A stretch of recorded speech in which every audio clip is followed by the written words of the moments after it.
第1部の内容ですね。本はどうやってできるかというところですね。企画から印刷製本までの話ですね。大体こういう流れで話をしたいと思います。大体このような形で企画書籍の制作の流れがあります。まず最初に企画立案をして、あと企画のミーティングをして、執筆をして、入稿をして、編集制作というところですね。この入稿っていうのは書き上がった原稿を編集者に渡すプロセスですね。でその後はもう編集者と著者さんのやり取りで本を作っていきます。これが私と著者さんとの間でミーティングをした内容ですね。こういうふうにホワイトボードを使って大体企画の抽象的な概念的なところから埋めていくという。で最後にこういう目次ですね。1章は何が入る、2章は何入るとか3章は何入るとかですね。この企画に関わっている方、今日会場に1人いらっしゃるんですけども、誰とは言いませんけども、著者さんとやった実績ですね。これはさっきのが本ができるインプットですね。その後に印刷、企画、編集者との本作りが終わって、もう原稿も全部終わった後に今度は印刷っていうプロセス、アウトプットのプロセスになります。このプロセスはまず印刷製本っていうのは印刷屋さんと製本屋さんがやります。ほんで取り次ぎってですね、問屋さんに本を搬入して、そこから全国に本が配送されます。書店配本ですね。で最後にお支払いといってですね、印税の振り込みが著者さんになされますと。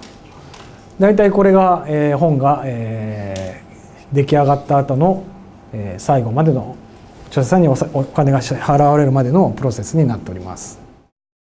これがですね、印刷と製本の現場です。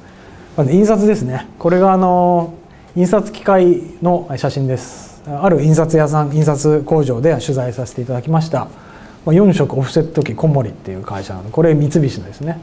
なんで4色かっていうと、インクがこれ一個一個こう4つローラーがあって、なんでここ一個一個4つ機械が並んでます。これで一気に4色のプリントができるっていう印刷機ですね。カラープリントです。次もでこれがさっきの印刷機械の中、上から覗くと、インクがこうやって載ってるわけですね。CMYK というウェブの制作とかデザインやってる方はみんなご存知の4つの色ですね。これが青と赤と黄色と黒で4つ分かれてインクが、紙にこう供給されていくという。そんでさっきのインクの結構カラプリとかインクジェットのプリンターとかってみんなフルオートで出てくるんですけど、この印刷機の世界ってかなり職人の世界ですよね。でこれ一個一個インクのダイヤルなんですよね。でローラーにこう乗ってくるインクの量を一個一個10ミリ間隔ぐらいでこう調整してやってると。で紙右から左まで均一にインクが乗るように、この職人さんが一個一個ここにあるなんか Windows のコントロールパネルみたいなものをいじって調整してますね。かなり職人の世界です、印刷っていうのは。こちらもそうですね。今度は製本ですね。印刷されてきた紙ってでかいんですよね。本ってみんなご存知の通りこのぐらいのサイズなんですけども、印刷された紙ってこうでかいんですよね。16ページ分一緒に刷られていくんですね。それをこうパタパタ折って本の形にしていくんですけども、そのベースがこの紙です。これを四隅を切ってきれいにしてるわけですよね。これもまさに職人さんですよね。マスクしてますけど、中はすごい紙の粉が取ってる非常に危険な環境です。なんで皆さん職人さんはマスクをして手袋して作業してますね。これも巨大なカッターが降りてくるので非常に危険な作業ですね。先ほど申し上げたでっかい紙をこう折るのも手じゃなくて、ここにパタパタ折る機械があるんですよね。これが折り機ですよね。で折り機もまたやっぱりフルオートじゃいかないと、職人さんが全部一個一個手で見て紙をきれいに整えて折り機に入れているということですね。紙が16ページが 1折りって言うんですよね。それを、例えば160ページの本であれば10折りって言うんですね。10個折ったものが、折ったものをこうやって積み重ねていくんですよね。だから20個あれば320ページの本ができると。なんで折り畳んだ、ものを全部積み重ねてあります。これを最終的にこういう形にして、束ねていくんですね。束ねていって表紙にくるんで、最後に、背中にあれですよね、接着剤つけて全部くっつけていくんですね。で本が完成という形になります。本を出すことの良い点悪い点というちょっと抽象的な話にしたいと思います。今まではちょっと工場で何が起こったかっていう話ですけれども、今度本を出すことの良い点と悪い点、本を出すことにどういうメリットがあるのかデメリットがあるのかっていう話をしたいと思います。まず1点がですね、6つの良い点がありますと。まず自分ブランドを世界に発信できるというですね、ブランディング、最近企業さんでも本を書きたいとかで出したいっていう方がすごい増えてますね。電子ブックとか PDF でいくらでも本出せるんだけども、本っていうかコンテンツは出せるんだけども、やっぱ紙の本じゃなくちゃまずいって言ってる方は最近増えてきてますね。それはやっぱブランドを世界に発信できるという一つのものがあります、要因があります。あとコミュニティを形成できるっていうのもありますね。これは実際にどんなふうなことをやってるかっていうと、本を使ってコミュニティ作っている人は結構いますね。みんなで、ワーキンググループみたいなの作って本を作って、それを逆に本を作るためにコミュニティを作るような感じですかね。そういうツールとして本が生きていくということも言えます。あと技術を提供できるってあります。ここ来られてる方は結構技術書籍とか読んでる方多いんじゃないかなと思うんですけれども、やっぱり本で提供するものって技術なんですよね。例えば生け花の本を出すって言っても、生け花っていうテクニックを伝えるものであると。あとコンピューターのプログラミングであればプログラミングの技術を伝えるという。あとデザインであればデザインという技術を伝えると。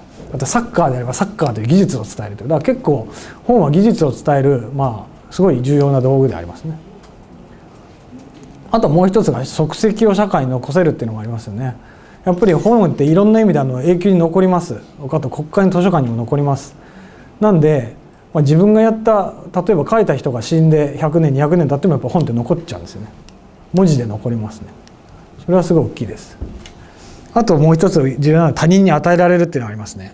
本って、自己満足で書いてそのままでもいいんですけども、やっぱり今日話するのは商業出版の話ですので、やっぱり商業出版っていうのは他人に与えるっていうのが大テーマになってます。必ず受け手がいての、書き手、受け手がいての本というものが商業出版のベースです。最後に、今回のテーマでもある本を書いて世の中に出られると。面白いですよね。本を書いて世の中に出られるんですね。本って家の中でコツコツ書いて書き溜めて、なんかこもってるイメージがあるんですけども、ここのコミュニティ形成の話とも連動するんですけども、本って世の中に出るツールになるんですよね。それは実際に実証もされてるし、今の本のあり方っていうのはものすごい変わってきてますね。その意味で世の中に出るというのはものすごい重要なキーワードだと思ってます。そしてそういうふうに今回のテーマにもさせていただきました。あと2つの悪い点、これも表裏一体なんですけど、本出すと世間に露出されるっていうすごい悪い言い方もできちゃいますね。例えば普段ですね、別に本出さなかったら、全然いい人だったんだけども、本読んだら意外と言ってることがなんかちぐはぐだぞとかですね、文章としてやっぱりちょっと本として社会的にどうなのみたいな本が出てしまうと、やっぱその人のステータス自体も変わっちゃうっていうことですね。マイナスになっちゃうっていうのはありますね。だから生半可に本が出せないっていうことも言えるかもしれないですね。あとこれも似てる感じです。コンテンツという修正のできない実態が半永久的に残るというですね、そういうことも本を出した悪い点って言ったらあれですね、いい点とも表裏一体ですよね。残るっていうことのデメリットですよね。何が言いたいかというと、今インターネットって結構修正できるんですよね。アップロードしたものを消したりとか直したりとかですね。で今はアップロードして直したり消したりするのが当たり前の世の中になってるんですよね。だからそういうものにしか触れてない人が本を書くと大変なことになるってことですね。後戻りできないんで。ただ逆にもう書いた後に100年後どうなってるのかとか50年後がどうなってるのかとかっていうことまで織り込んでできてる本が今残ってる本なんですよね。例えばもう皆さんもよく知ってるシェイクスピアの戯曲とかですね、あとちょっと前流行ったドストエフスキーの小説とか、あんなの全部もう100年200年を見越して書かれてる本ですよね。なんで堅苦しいこと言うと本当にもう大変な世界なんですけど、必ずこの2つは多かれ少なかれ本を出すことにおいてつきまとってくる要因だと思っております。本の肝は企画である。企画の作り方、ざっくりと概要だけ企画のことを話してみたいと思います。まず一つ、自分の与えたいことを発見する。これですね、与えたいことって意外と難しいんですよ、発見するのって。俺ってこういうの好きだ、私ってこういうの好きだとかってあると思っても、じゃあ本に書けるってなると意外と書けなかったりとかですねするんですよね。で意外と自分ってアクティブで多趣味でいっぱいものを発信したい人間だと思ってても、いざじゃあ本にしてみましょうかってなると何も出てこないこととかあるんですよね。そうならないためにも、じゃあ自分の与えたいこと何があるのかっていうのを徹底的に発見する、自問自答するっていうのはすごい重要ですね。やっぱりそのベースは自発性ですよね。誰も人も教えてくれません。あなたはどんな本を書きなさいとかって誰も教えてくれません。なんでこれはもう全部自分で発見することが重要ですね。まずは自発、自分の中から起こってくる何かが必要、重要だってこと。あと歴史が示す自発性の重要さっていうのは、これはもう抽象的な表現ですけど、例えばライト兄弟って誰かから飛行機作ってくださいって言われたわけじゃないんですね。自分で作ったんですよね、作りたくて。みんな発明家ってそうですよね。エジソンが電球を作ったのも誰かから電球作れっていう仕様書が降りてきて作ったわけじゃなくて、自発性が出てきてるんですよね。作品も全部そうです。なんで実用書もそうです。世の中に流通している書籍はあまねく自発性っていうのがベースになっております。あともっと歴史って言っちゃうと革命とかですね、フランス革命とかですね、明治維新は誰かの命令で起こされましたかっていう話ともちょっと違いますよね。内部的にすごい必然性を感じて革命とか維新っていうのが起こってますよね。それはもう誰もが認めている事実ですね。ですので話を広げるといくらでも広がっちゃいますが、基本はもう自発性です。自分は何をやりたいのかっていうのを徹底的に自問自答してください。それはすごい重要です。本書く書かないしろやっておくことによってものすごい得るものが大きいと思います。それ人には必ず与えたいものがあるっていうのは僕も信じていることですし、これがあるからこそ本が出てくるんじゃないかなと思っております。はい、与えたいことを発見するワークですね。これもざっくりといろんなやり方、自問自答の仕方があるんですけれども、これを一つモデルを作ってみました。これがこの4つのステップですね。まず1番、やりたい与えたいことを付箋に貼り出すと。とにかくもう自分がやりたいことをキーワード化して付箋に貼っちゃうと。で2番目、与えたい度、読者のお役立ち度、成功可能性の高さで分類しますと。例えばサイト構築の思想、デザインプログラミングの現場云々と、これ全部僕の視点で書いてるんでこんなことになりますけれども、スポーツの話でもいいですし、あとプラモデルの作り方の話でもいいし、いろんな本できますよね。重要なのは読者のお役立ち度っていうキーワードですね。すごい重要です。で3番目、2番目を、2を何度も繰り返す。以下の交点を発見するためにこれをぐるぐる回して、繰り返しますと、考えますと。4番目、4番目が、書店や雑誌やウェブなどの調査で読者の欲求を調査すると。これ難しいですよね。こんなのみんな分かったらもうベストセラー氾濫してますよ。これが分からないからみんな苦しんでるし、作家さんも出版社もみんな悩むところがここです。ここら辺はまた音話しますけど、編集者と著者さんが話し合うものすごい重要な場所になります。でこれが、先ほどのワークを図式化したものですね。これ発見するワークシートって、僕がこれは四角いの付箋なんですけどね、付箋に見立てて貼ってみました。僕がパッと思いついたものを貼ってみたんです。与えたい度とかですね、こうお役立ち度っていうのをマッピングしてみました。例えばドイツ文学の翻訳すごいやってみたいなと思うんだけど、ちょっと商業性低いだろうっていうことで、もうほぼお役立ち度低いぞとかって意味でこっちに持ってきてます。こんなのワークをしてみると、意外と皆さんもものを作る、本を作るベースのマインドができてくるんじゃないかと思っております。で与えたいことを発見するワーク3番目が、与えたい度が高く実現お役立ち度成功可能性が高いものが考えられる読者の欲求を当てはめていくと。ここが最も重要で時間を要しますと。で与えたいと受け手が受けたいの交点を発見すると。料理と同じです。料理作りたいでも食べてくれる人いないと料理って成立しませんよね。それと一緒ですね。本は書きたいじゃ成立しませんと。読んでくれる食べてくれる人がいないと本は成立しないという話です。でさっきのワークシートですね、大体実現可能性が、高いのここじゃないのかなって言って右上にこう丸してみましたね。逆にここら辺はちょっと難しいんじゃないかなっていう話ですね。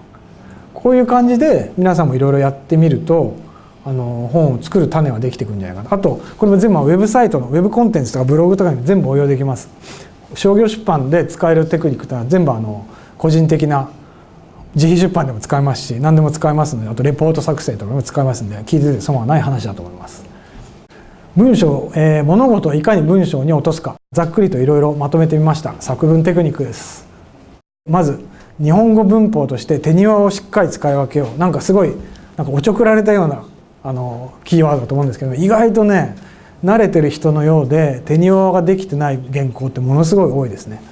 これ小学校の文法なんですけども、いかにこの手庭っていうのは大事かっていうのは、特に日本語って意外とこういう活用があんまり曖昧なんですよね。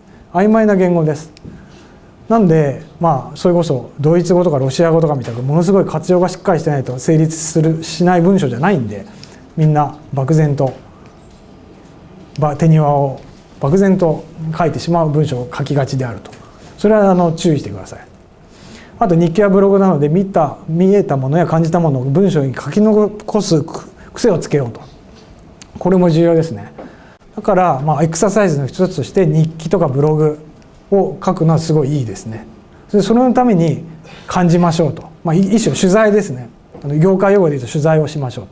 それを癖づけましょうと。これ何でも応用できます。これでこれ最後ですね。見て感じるために意識的に本を読もうってなります。書くためには読むのってものすごい重要なんですよね。野球のプレイヤーさんとかでもね、名プレイヤーさんって他人のプレーをすごい見てるらしいですよね。ゴルフもそうですし、自分のプレーにしか関連心がない人ってあんまりいないんじゃないかなと。ちょっと僕もスポーツそんな詳しくないんですけども、そういう話は聞いたことありますね。細かくビデオとか DVD に録画して人のをずっと見てるというのを聞きます。作家さんもそうですよね。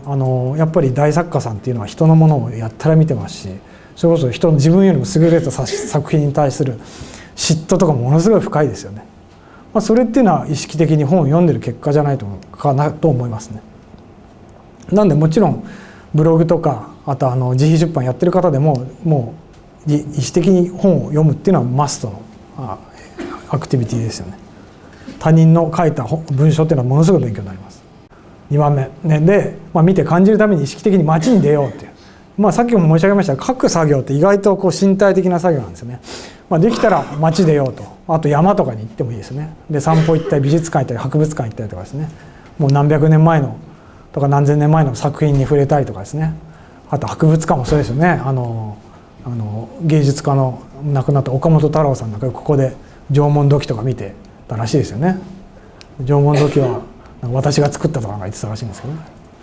であと勉強会ですね。こういうセミナーの会場とかこういう人が触れ合って意見とか頭の中の情報をアウトプットする場っていうのはものすごい重要ですね。そこで感じるっていうのはものすごい重要です。刺激を受けるっていうのは重要です。読書会も読書会っていうのも結構最近流行ってますね。今回みんな集まりいただいたコミュニティのツールのドアキーパーとかですね使って、あとアテンドとかにああいうツールを使ってこういうコミュニティを形成して、見て感じる場を意識的に作るっていうのもすごいお勧めします。あとウェブとか電子書籍などで試験運用して受け手の反応を見るのも有効なエクササイズです。そうなんです。自分で書いたものをさっきブログって言いましたけども、ブログってもう必ず人に読まれてコメントも書かれたりとかいろいろします。あとリツイートがされたりとかします。それって受け手の反応なんですよね。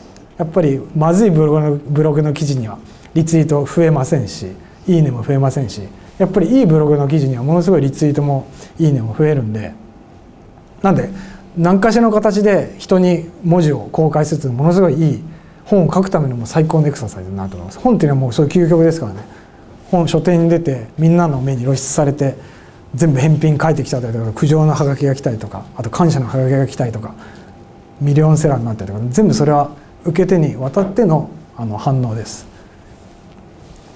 文章作成に役立つおすすめテキスト3選。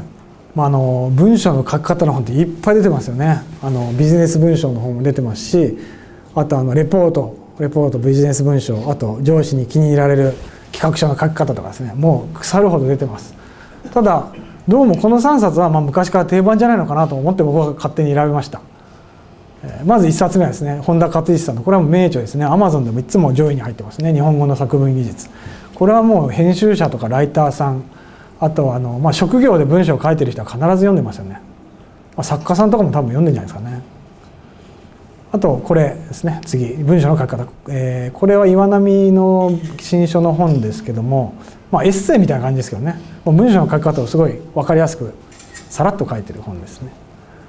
で最後はこの実例文章教室新改版というのがあって、この日本エディタースクールといういわゆる編集者とかライターさんとか、制作者を輩出する専門学校があるんですが、そこが出している本で、ちょっと古い本なんですけども、ライターさんが読むには非常にいい内容かなと思います。